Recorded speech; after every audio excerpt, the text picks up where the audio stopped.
Hey, welcome to The Explainer. Today, we're pulling back the curtain on a crime that's happening all around us, mostly in the shadows, but its effects, well, they're hiding in plain sight.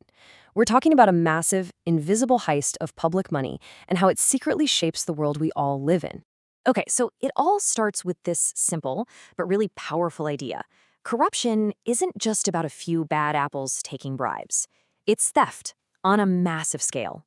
But here's the thing, unlike a bank robbery, you can't just stuff billions of dollars under a mattress. That money has to move, it has to be hidden, and it has to be disguised so it can eventually sneak back into the legitimate economy. So, how on earth do you make billions in stolen funds look totally legitimate? It's a really sophisticated process, actually. Let's break down the mechanics of how this whole shadow economy really works. The name of the game here is money laundering. You can think of it as the engine that powers all large-scale corruption. It's the art of taking dirty money, cash from illegal activities, and putting it through a wash cycle until it comes out looking perfectly clean. And this washing cycle is basically a three-step dance. The first step is placement. That's just getting the dirty cash into the financial system, say, into a bank account. Next step is layering. This is where it gets messy. They create a super complex web of transactions, bouncing the money all over the place to hide where it came from. And finally, you have integration. That's when the now clean money comes back into the economy to buy legitimate things, like fancy real estate or luxury cars. So, what are the tricks of the trade? Well, organizations like the Financial Action Task Force, you can think of them as the global money cops, they've laid out the most common methods. We're talking about using anonymous shell companies that only exist on paper, having family members act as fronts, or even exploiting huge government contracts for things like building new bridges or airports. And right at the heart of this whole system, there is often one key vulnerability. We're talking about officials in positions of power. They're known as politically exposed persons, or PEPs for short. Because of their privileged access and their influence, it's just way easier for them to manipulate the system and launder huge sums of money without anyone raising a red flag. But look, this isn't just about some complicated financial scheme with numbers on a screen. This stuff has absolutely devastating real-world consequences that can impact entire nations and create a pretty scary picture of global instability. And the research backs this up. I mean, check out this quote from the University of Toronto. It shows a direct link. Money laundering actively guts political stability. It hollows out the very institutions that are supposed to protect us. It poisons economic growth, and it completely destroys the public's trust in their own leaders. And you can see this contrast play out so clearly when you compare different nations.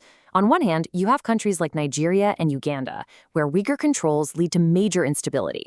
But on the other hand, you have places like Botswana and Cape Verde.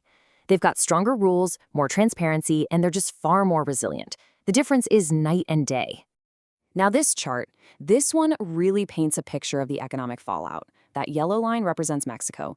If you follow it all the way to the left, you'll see the poorest 5% in Mexico are basically as poor as the poorest 2% on the entire planet. But then, follow that same line to the right, their wealthiest are right up there with the rich in the UK, that purple line. This is exactly how corruption creates these societies of incredible, shocking extremes. So, to bring this even closer to home, to really see how this affects you personally, we need to zoom in even further, right down to the level of our public budgets. The people's money. There's a saying that a budget is a moral document. And it's so true. The way a government actually spends its money tells you everything you need to know about its real priorities. Not what it says it values, but what it truly values. Okay, so take a look at this. This graphic breaks down a local budget in Mexico. Let's just pretend the whole thing is 100 pesos. The biggest chunk, 37 pesos, goes to servicios personales. That's salaries. Another 21 goes to subsidies. But now, look for the slice labeled inversión pública, public investment. It's less than 10 pesos. This is the tangible result of that invisible heist we've been talking about.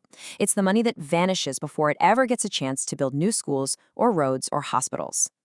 And this inequality in public funding, you can literally see it on a map.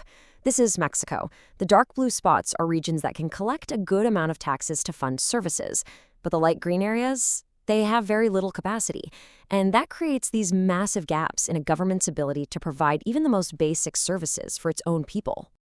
So, if this is the problem, and it's a huge one, how do we fight back? How do we take all of this invisible money and make it visible again so that people can be held accountable for it? Well, the path to accountability really boils down to a three-step process. First, you have to identify the risks by adopting strong international rules. Second, you investigate the money flows using things like forensic accounting, which is basically like financial detective work. But that third step, that one is arguably the most powerful of all, demanding radical transparency. And this isn't just some theory, okay? This is a real tool from Mexico City called the Tu Dinero, or Your Money portal. It's a public website where any citizen can go and see exactly where their tax money is going. This kind of open access is what empowers people to hold their leaders directly accountable. And that really brings us to our final thought. When you make the invisible visible, you're not just finding lost money. You're putting the power back into the hands of the people. And that leaves us with just one last question for you. What would you do with that